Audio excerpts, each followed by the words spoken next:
हर Mahadev family, भाई बहन mummy blogs में सभी का स्वागत करती हूँ। उम्मीद करती हूँ अच्छे हेल्थ में होगे, परिवार का ख्याल भी रखते होगे। तो भाई समर की मम्मी, मुझे ना एक चीज समझ में नहीं आ रहा है। जब आपका बेटा खुद बोल दिया है कि मैं राधिका के संग रहूंगा, आपको साथ में रहना है तो रहो, नहीं रहना तो अपना डिसीजन बता दो, और गुनगुन को अगर रहना तो रहे, नहीं तो गुनगुन अपने फ्लैट में रह सकती है। तो फिर आप और गुनगुन यहाँ पे क्या तमाशा करने आए हो? आप लोग को पता नहीं है राधिका प्रेग्नेंट है, और राधिका, तुम इस हालत में ऐसे टोन में बात करती हो। अभी तो तुमको अच्छे से बात करना चाहिए, क्योंकि अभी तुम अकेली नहीं, तुम्हारे अंदर कोई पल रहा है। तुम ऐसे करोगी, ऐसे बातें करोगी, तो तुम्हारे बच्चे पे असर पड़ेगा।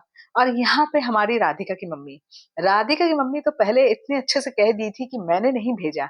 अब जब खुद की चोरी पकड़ी गई है, तो फिर यहाँ पे समर की मम्मी और गुनगुन के पीछे पड़ी हुई है। गुनगुन की मम्मी, गुनगुन और समर की माँ, आप लोग को तो मैं एक ही चीज बोलना चाहूंगी। आप लोग यहाँ बेमतलब बेकार का आप लोग आए हो तमाशा करने के लिए। इतना तमाशा करके कोई फायदा नहीं होगा। यहाँ पे अगर आपको रहना है तो आप रहो। आपकी जो डिसीजन है, आप जो अपना रखे हो कि मुझे एक ही शर्त है, राधिका की माँ नहीं रहेगी तभी मैं रहूंगी, तो आप वैसे ही करो। पर यहाँ पे जो गुनगुन को साथ में लाए हो तमाशा करने के लिए, ये बहुत गलत कर रहे हो। और यहाँ पे समर, समर तो भाई, गुनगुन को तो जब देखो कुछ समझता ही नहीं है, कारपेट समझता है। जब पकड़ के ऐसे धो डालो, तो तुम गुनगुन, तुम एक कारपेट और एक शो पीस के अलावा ना समर के लाइफ में कुछ भी और अलग सी नहीं हो। तुमको तो मैं रखेल भी बोलती थी, अब तो मैं बोलूंगी तुम तो रखेल भी नहीं हो।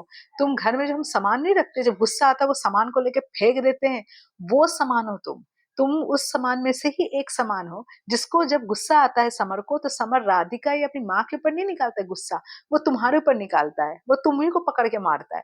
तो तुम ये चीज समझ लो। इसलिए कह रही हूँ, अभी भी वक्त है, ध्रुव का हाथ थाम लो। ये समर को छोड़ो, समर अपनी बीवी के साथ रहना चाहता है तो रहने दो।